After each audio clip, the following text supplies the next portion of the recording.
Hey you guys, got a game up against an opponent rated 483 and we have d4, d5 on the board. So I'm going to play a variant of the London, but bringing my knight out to c3. Okay, now the bishop comes out.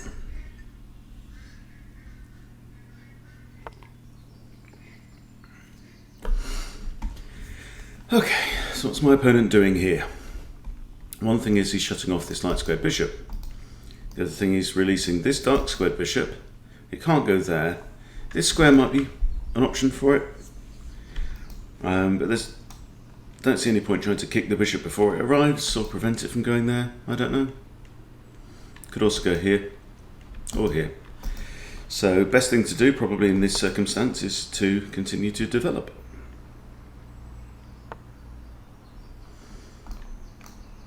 Okay, so he's trying to get his light square bishop now. Unfortunately, it's going to take him a couple of turns, and he can't put it there or there either because of this move, this e6 move early on. Alright, so let's bring out the other bishop now.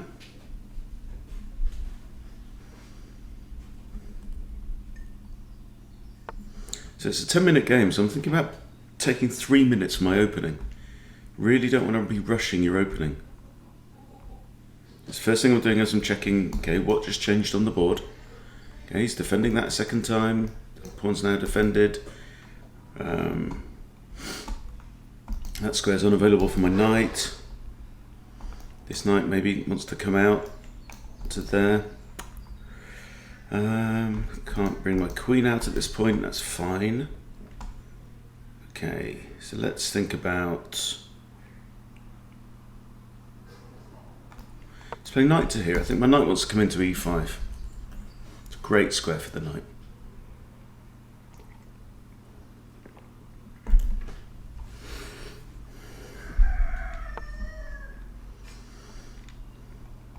Okay, h6, trying to remove this square. But my knight wasn't headed there anyway. My knight can go in there now. No reason why not.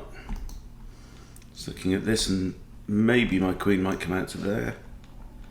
It's currently attacked by the knight, so can't go there now.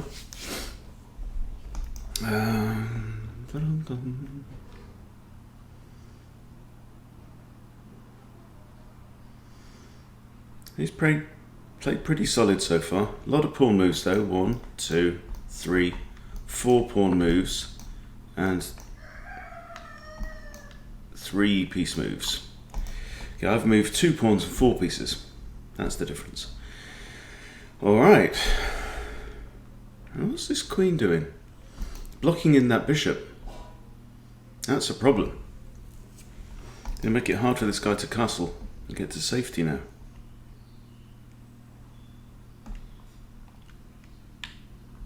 This bishop's also quite bad, isn't it? It's trapped in by its own light squared pawn structure. So I think what I need to be doing is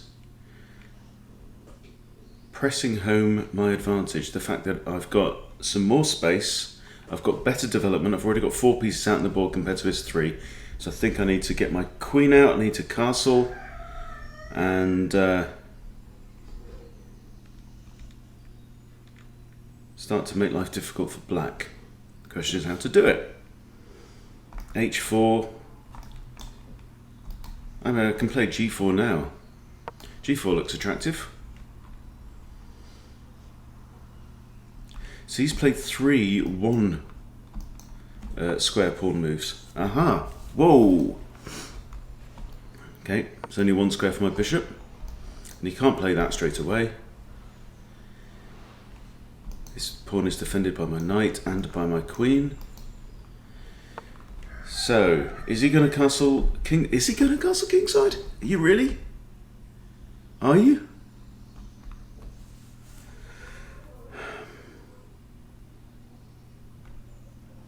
Okay, I just want to get my queen off the back rank now. And I'll probably castle long now. Okay, he's gone. He's gone kingside after playing g5. And that's not great because it gives me a target. This is now a hook that I can I can attack. This pawn cannot progress anywhere, right? So now h4, and I've opened up the king side very, very easily. With very little inconvenience on my part. Another quiet pawn move. Let's go for it. Let's throw in h4 now. And I've got f4 as well. You see how many pieces I've got lined up? We'll do an analysis at the end of this. And I've done nothing clever and nothing spectacular so far. The character of this game, the way this game is going, is just being set by some slightly dubious moves by my opponent. Now my opponent isn't high rated, 483. However, okay, now this knight is pinned because the bishop's looking at the queen. So now even g5 might come. Pawn takes, bishop takes, and look at this space here. And why has this happened? h6 g5. Unnecessary pawn moves. Okay, now I can capture the knight. Bishop's the only piece that can recapture. g5 is also interesting. I'm attacking the knight and this pawn. I really want these pawns out of the way. I want my own pawns out of the way, if nothing else.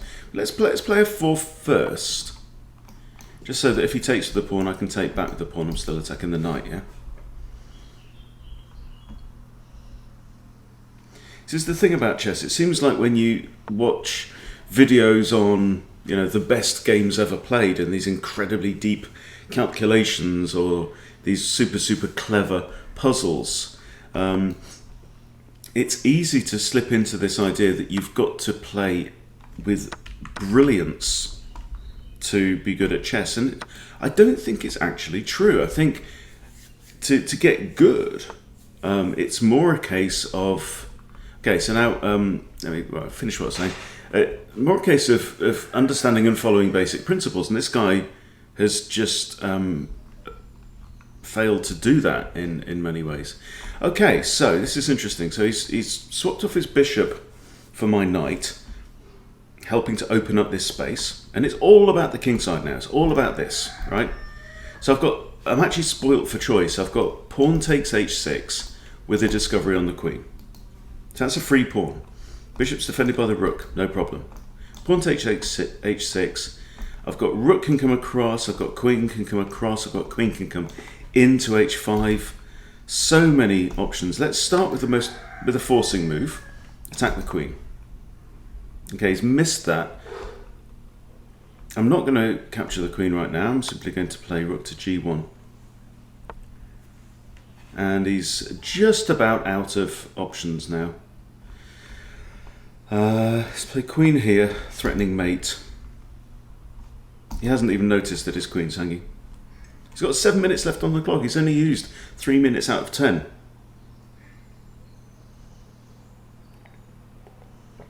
And what I think we'll do is we'll rewind this game. We'll play it backwards. Okay, so he's attacking my queen. Checkmate. All right. Okay, now let's rewind the game. Let's try this. Let's play the game backwards. Let's play it in reverse, okay? Okay, so, I mean, that was not a threat, but he had no real other options. His queen was also hanging, of course. I'll start from the beginning. Let's go through from the start, okay? d4, d5, knight's out, bishop out. Now, this already, to me, comes across as somewhat slow. It seems like, you know, beginners have got to get out of this idea that pushing a pawn is a non-move. It's non-committal. It doesn't really change anything. But, you know, these pawn moves can't be reversed, so this bishop is going to have problems. Let's keep an eye on this bishop, or both bishops, as the game progresses, okay?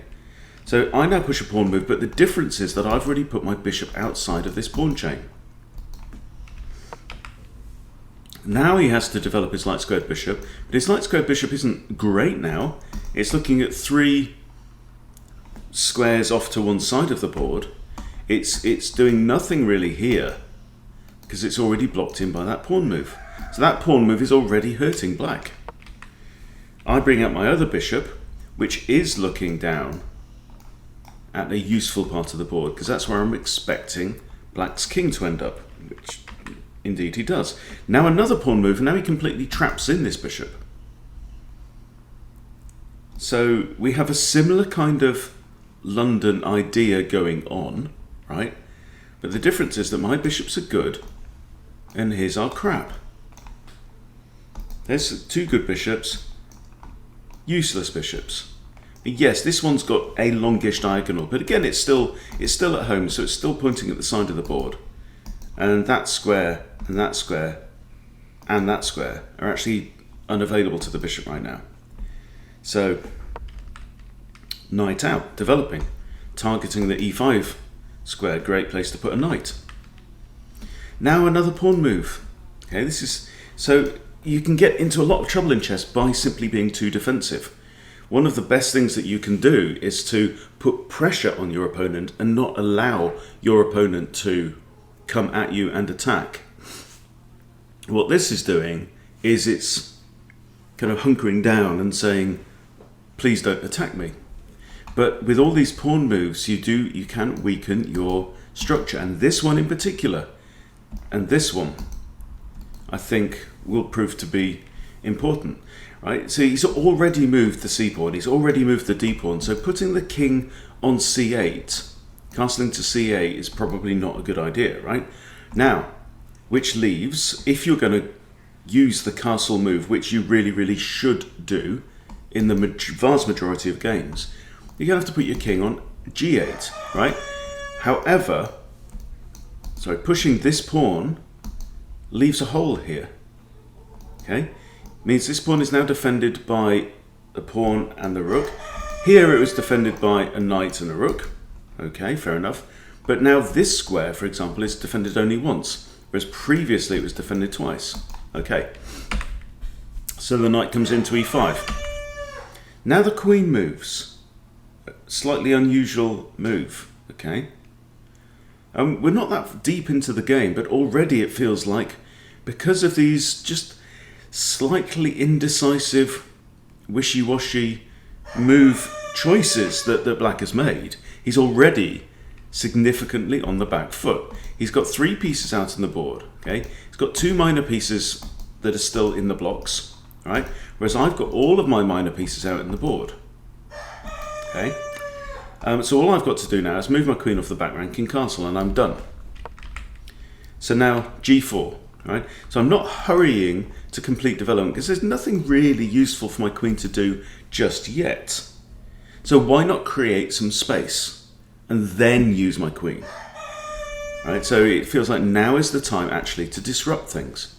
Let's mess things up around this king side here. Okay, the knight can't take the pawn because it's defended. So all good. And now g5. Now he kind of lashes out. But look what he's done to his potential king safety. He's in trouble now. Bishop simply sidesteps. So was that a threat? What was this move doing? Okay, why is g5 a good move now? Well, it's not. It's actually creating a target. It's hanging that pawn out there as a target. Bishop moves. Bishop moves. Now he's getting ready to castle. Great, fine. So I say, okay, go ahead and castle. I'm just going to quietly, I'm going to move my queen. Maybe get ready to castle my own king this way. Now he castles, okay? But he's castled after his previous moves have been really weakening on the king side. So now I just castle. There's no rush here. Very quiet b6. Really can't see any benefit of that move at all. No, none. I can't come up with one reason why he's played that. So that's probably just, it's a move. can't think of anything else. Let's just push a pawn, right? So now h4, and now I'm coming for his position. But I've got a rook. The other rook can come across very easily, right? Over to the, look at that king. I've got a knight inside his half of the board. I've got 2 pawns already advanced against his position looking at these guys, okay? I've got a bishop, well placed. You see, this bishop has only made 1 move, bang. And it's already guarding that square, and that proves to be significant. Takes, bishop takes. Right, now I've pinned the knight against the queen. So now he uses a move to move the queen away, okay? So I've got lots of options here. Loads of options. f4 is now played. Knight retreats. Okay, so he's on the back foot already, he's running already. Push a pawn.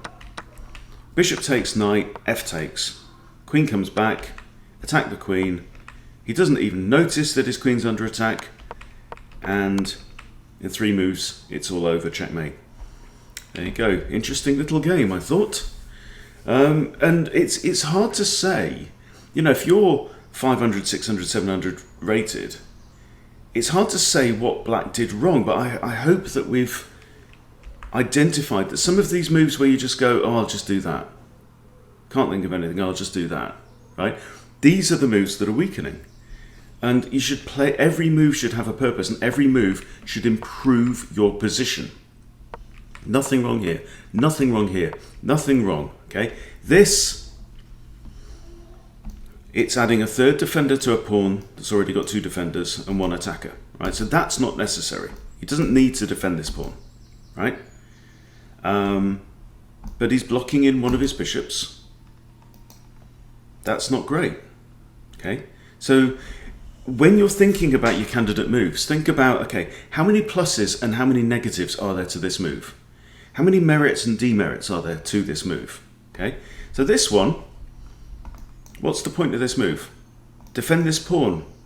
Not required. Already defended twice, attack once. Doesn't need to defend that pawn, right?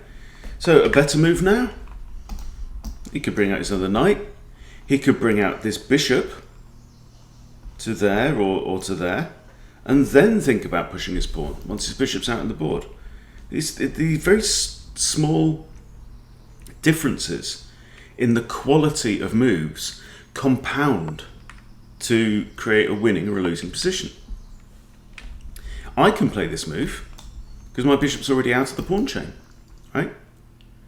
My knight's not obstructed, my bishop's now free to come out. And it looks like they're very similar moves, but they're not very similar moves. And sometimes it's only the move order that makes a difference.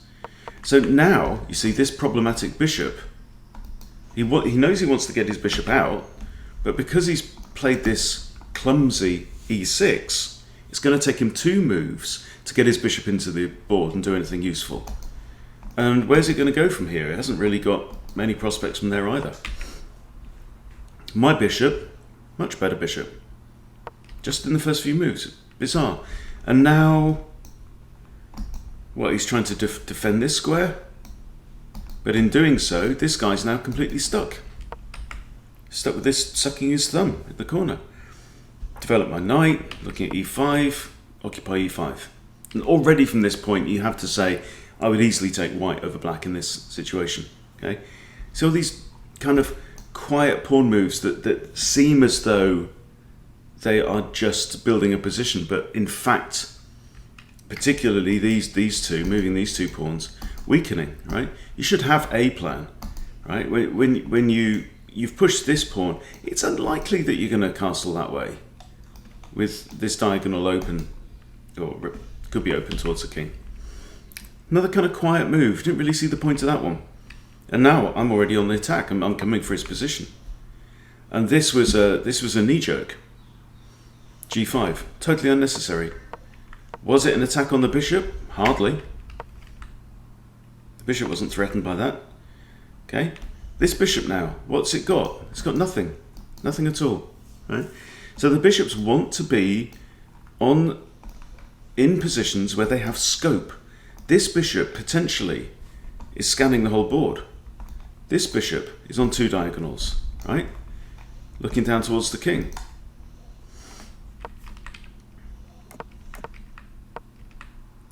This move again, completely non-committal.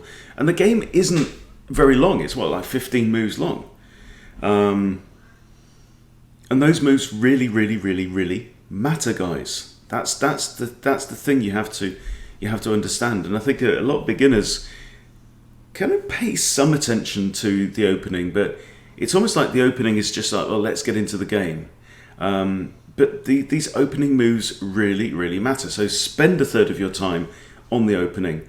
And even these little moves at the start, play them with purpose. This move is already inaccurate, I think. Let's do a quick analysis and have a look at what the machine thinks. Because machines know best, don't they? My son's 15th birthday today, so I'm drinking my coffee out of Who's the Daddy cup.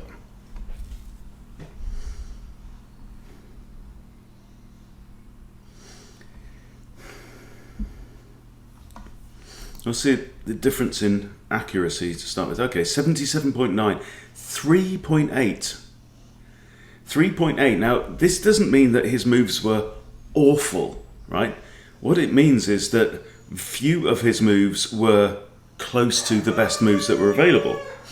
And you can see, it started out fairly normal, and that's fine, right? And then it went in White's favour, all the way in White's favour, right? He's got 2 mistakes from me, apparently. But he made no blunders, and yet it's got him down at 3.8. So let's have a look. See what the computer says. Yeah, right. Obviously it didn't like me castling, and it didn't like G4. Haha. Okay, so book moves. E6 is best. Really? Well, I'm not sure about that at all. E3 is excellent. Okay, it's saying already I could have thrown my knight in here and attacked C7. Okay, fair enough. BD7 is excellent. Yeah. Okay, so now he thinks everyone's played completely fine up to this point, right? That's inaccurate, okay. And it's already given White from a 0.35, 1.4, so it's given me a 1 pawn advantage already with this seemingly innocent looking H6 move, right? Why is it like that? It's saying now that White can play E4, E5 maybe is the idea, right? But look at the control that I've got already, because I've got my pieces out in the board. Got huge control over the centre. So it's saying E4, E5 I should have played. Knight E5 is good. It wants me to play E4. Queen E7 is a mistake because of Bishop G6. Bishop G6? Oh, I guess. Well, if pawn takes, I've got knight takes, hitting the queen and the rook. Maybe. Okay. It says a mistake here. Bishop G6 is best. Well, I knew what I was doing. I had a plan. I'm expecting this king to come this way. G5 is good. I would take issue with that. Bishop G3, of course. Bishop G7 is best. Now it's got White 2 pawns up already. It's hard to tell where that advantage comes from sometimes, isn't it? But it is in the subtle differences. And now castling, huge mistake. It's gone to plus 5.6 now for White. Yeah. So he's weakened the king side and he's gone ahead and castled anyway. Sometimes the best thing is not to castle. If you're weak on both sides of the board, if either way you send your king is going to weaken your king and put your king in peril, then don't castle. Right? Interesting stuff. Castling is a mistake. Should have played H4. Yeah, I mean, we looked at H4, but I thought there's no rush. I might just attack with 2 rooks here, so why not castle? But it's a pretty winning position anyway. B6 is a mistake. Yeah, it had no purpose at all. And now I've gone to plus 6 again. H4 is best, okay. G takes is a mistake, now I'm plus 11. So it's now got White completely, overwhelmingly winning. Queen D6 is good, Rook to C8 is best. F4 is good, but G5. It wanted me to push with G5. Now we looked at that move as well. But I just figured, look, f4. Let's bring everything into the party. I know now that black is on the ropes. Yeah. So the computer's complaining that I didn't finish black off in the most efficient and quickest possible way. But hey, you know, the point of the chess game is to win the game. You want to topple your opponent's king, not yours, and you know that's the only reason why we play. You don't have to do it in the quickest way possible, unless by being slow you let your opponent, you know, get a glimmer of light. So it said that was okay, but I should have gone in for the attack. And now, yeah, g5 is best. It's just got white completely winning here.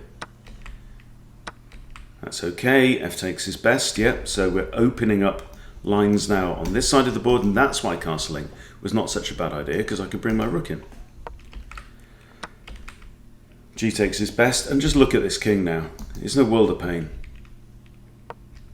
And it's all black's own doing, you know? I didn't do anything brilliant at all in this game. Aha! Rook d to g1. You see, after it complained that I shouldn't have castled, I should have gone in for the kill. Yeah, why not? I've got rook, 2 rooks, a queen, 2 bishops. So everything is now bearing down on this poor exposed king. King h8 is good, but you've got mate in 5. Bishop takes it. Yeah, I know I should have taken the queen, but I thought I'd give him a fighting chance. And that was it. Rook to g8 is good, but it's mate in 1. So there you go. Hope that's been instructive for you, interesting and helpful. I really do think this is the way to go to help players at 400, 500, up to 1,000, and so we really do need to get deep into the decisions behind these moves, all the way from the very first moves of the game, because they really do matter an awful lot. All right, so thank you for watching. I hope this has been useful for you, and I'll see you soon.